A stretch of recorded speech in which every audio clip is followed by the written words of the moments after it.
Sa ating pulong panalangin ngayong gabi, napakalaga na tayo po ay magsimula sa salita ng Diyos. At ito ay hindi natin maaring kaligtaan o baliwalain sapagkat alam natin sa pamagitan ng salita ng Diyos, nilikha ng Diyos ang buong sansinukob at ito rin ang makapaglilika sa atin ng katatagan at higit sa lahat, kaligtasan. Kaya nga, napakalaga na magsimula tayo sa salita ng Panginoon. May isang kwento na mayroong batang nasa gitna ng napakaraming tao at siya'y nawawala. Siya ay walang kaibigan, walang kakilala, umiiyak siya at sumisigaw na patuloy niyang tinatawag ang kanyang daddy. Kaya ang sabi niya, Daddy! Daddy! Paulit-ulit niyang tinatawag ang kanyang ama dahil naniniwala siyang maririnig siya ng kanyang daddy. So, sa kabila ng napakaraming tao, isang lalaki ang biglang napahinto at tumigil at nilingon kung saan andoon ang bata. At agad niya itong pinuntahan at nung makita, agad niya itong yinakap. Sapagkat naririnig ng ama ang tinig ng kanyang anak. Ganon din tayo mga kapatid. Tayo po'y dinidinig ng Diyos kapag tayo'y tumatawag sa Kanya. Pagdating po sa panalangin. Pagtawag nating mayroon pong pananampalataya, tiyak maririnig niya. Kaya buksan natin ang ating mga Biblia sa Psalms 86 sa ating series. Tayo ay nasa verse 6 na. At ito po ang ating babasahin ngayon. Psalms 86 verse 6. Ganito ang sabi ni Haring David. Pakinggan mo, O Panginoon, ang aking panalangin. Pakinggan mo ang tinig ng aking daing o pagsusumamo. Pinamagatan po itong naririnig ka ng iyong ama. Naririnig ka ng iyong ama. Tayo manalangin.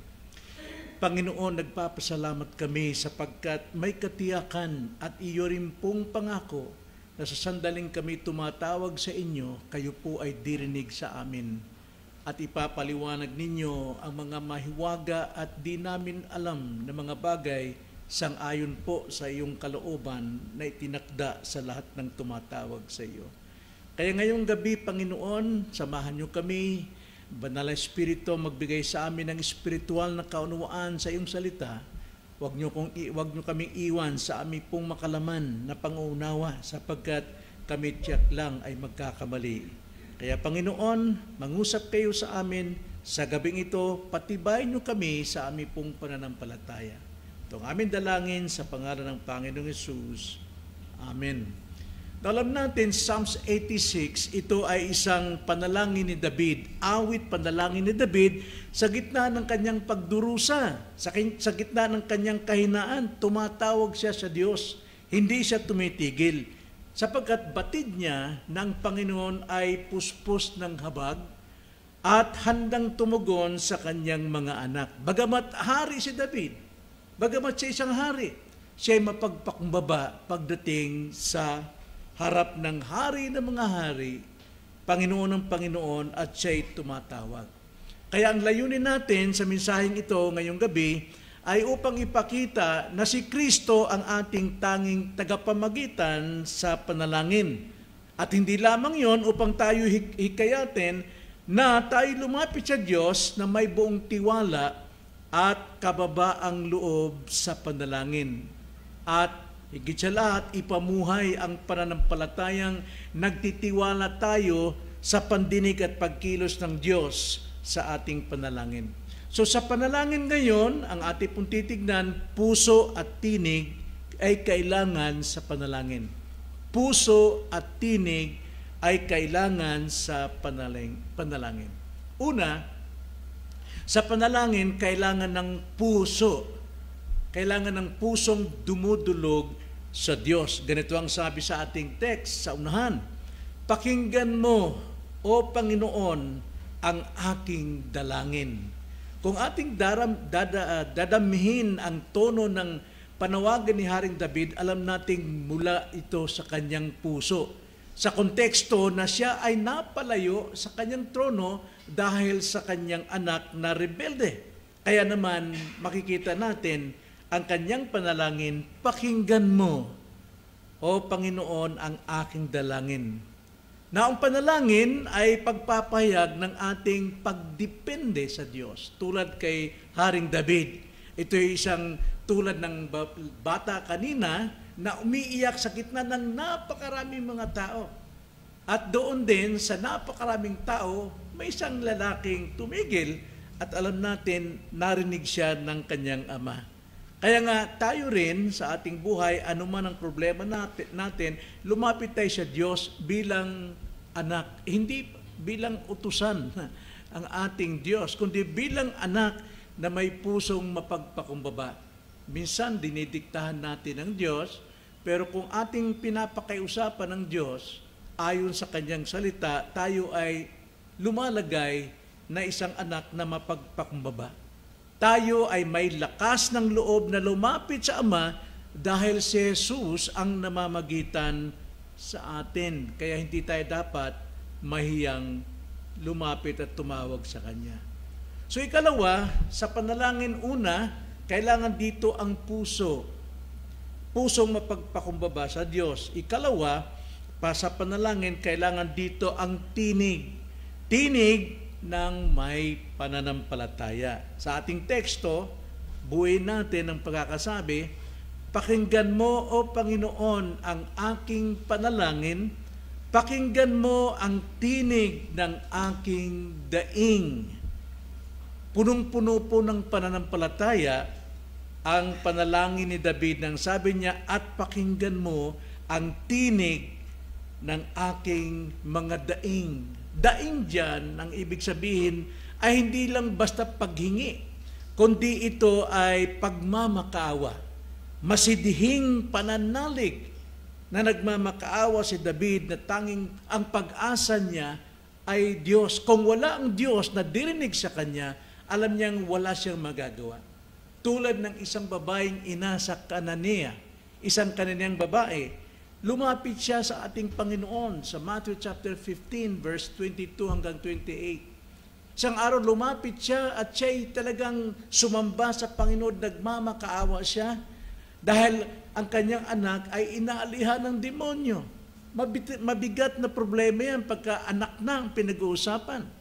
At hindi ka maaring lalapit sa Panginoon na parang uutusan mo siya, kundi talagang nandun ang iyong puso at ang iyong tinig na may pananampalataya, tulad ng Kananaya.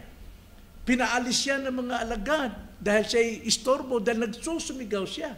Humihiyaw talaga siya, abot ng kanyang tinig upang siya pakinggan ng Panginoon. Pero anong ginawa ng Panginoon nung una? Hindi siya pinakinggan. Hindi siya dininig. Kaya noong gustong palayasin ng mga alagad, nagsalita ang Panginoon. Ang sabi niya, hindi nararapat ibigay sa aso ang pagkain ng mga anak. Ibig sabihin, hindi nararapat ang biyayang mapunta sa iyo, kundi sa mga anak ng Diyos lamang. Pero siya ay lumuhod lalo, nagmamakaawa, na para bang tinatanggihan na siya. At sabi niya, kahit mumo man lamang ang isang katulong o isang taong mahirap, ay humahangad ng mumo sa dulang ng kanyang amo.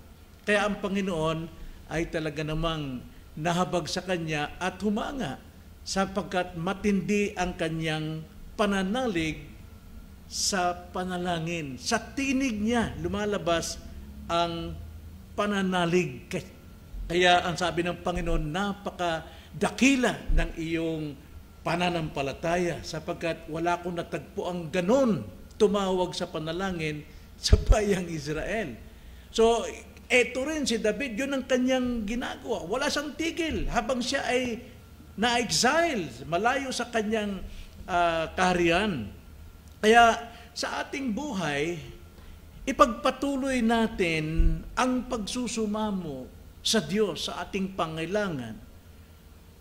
At huwag tayong umasa ng agarang tugon, kundi tinitignan ng Diyos hanggang saan yung ating pananalig sa Kanya. Sapagkat ang totoong pananalig, ang totoong pananampalataya, hindi ito sumusuko. Hindi sumusuko ang pananampalataya. Si Kristo mismo ang dahilan ng ating pag-asa, sapagkat naranasan niya rin ang panalangin sa gitna ng Getsemani, na siya'y halos nagpawis ng dugo para manalangin, tumawag sa Ama dahil sa tindi na kanyang daranasin na kamatayan. At siya'y tinugon ng Ama. So anong leksyon ang ating makikita sa hamon sa gabing ito sa ating panalangin? Ano ang tinuturo dito sa atin? Unang-una, hindi lahat ng panalangin ay agad sinasagot. Ngunit lahat ay naririnig. Hindi agad sinasagot pero garantisado tayo, lahat ay dinidinig ng Panginoon. Sapagkat si Kristo ang ating tagapamagitan. Siya ang namamagitan sa atin tungo sa Ama. Walang ibang daan patungo sa Ama maliban sa Anak. At hindi lamang yon, ang pananalangin ay hindi lamang paghingi sa ating paglapit sa Diyos, kundi paglapit na may pagtitiwala at pagsamba. Nakakalungkot dahil maraming Kristiyano wala nang panahon sa paglapit sa Diyos sa panalangin. Na ito'y ginagawa talaga sa buong kasaysayan ng Kristyanismo sa panahon ni Kristo. Araw-araw silang lumalapit para sa panalangin.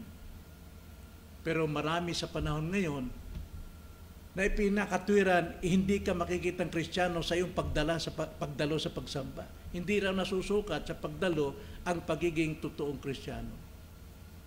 Bakit ipinag-uutos ng Panginoon ng banalin ang araw ng pagtitipon kung hindi diyan nasusukat ang ating pagiging Kristiyano?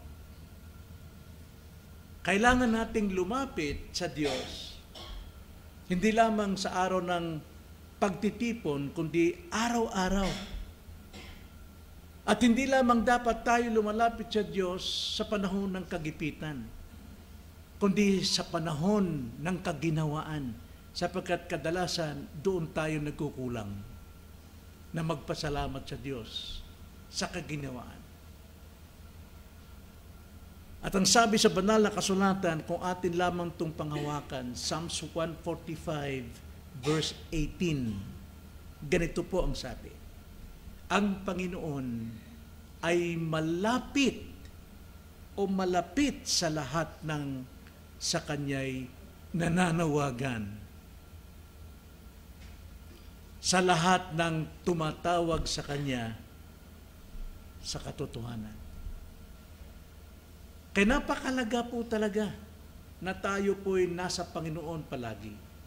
Huwag nating hamakin ang itinakda ng Diyos na pagtitipon sa pagsamba at panalangin. Sapagkat ang Diyos mismo nagsasabi, siya'y malapit sa mga taong tumatawag sa Kanya. Kaya lumapit tayo kay Jesus, siyang ating dakilang tagapamagitan. Sa Kanya ang bawat panalangin ay may saysay, may pakikinig, at may pag-asang tutugunin. So huwag mawalan ng pag-asa sa panalangin. Si David, isang aral sa atin, wala siyang humpay sa paghahanap sa puso ng Diyos. Kaya tinawag siyang the man who seek after God's own heart. At yan ay sa daan ng panalangin. Kaya tingnan mo ang buong salmo na sinulot niya, puros panalangin. Kaya napakapalad natin na tayo may puso sa panalangin. Tayo manalangin. Panginoon, salamat po sa iyo po mga salita, tunay na ito po'y ilawan. Hindi lamang na aming mga paa, kundi ng aming isipan na nadidimlan tungkol sa iyong kalooban pagdating sa pagsamba at panalangin. na para bang ginagawa namin ayon lamang sa aming sariling kalayaan. Alam namin, Panginoon, ang pagsamba ay moral at espiritual, lalo na po sa panalangin. Kaya tulungan niyo kaming mahalin namin ang paglapit sa inyo, pagsamba sa inyo at pananalangin sa inyo. Ito aming dalangin sa pangalan ng Panginoong Hesus. Amen.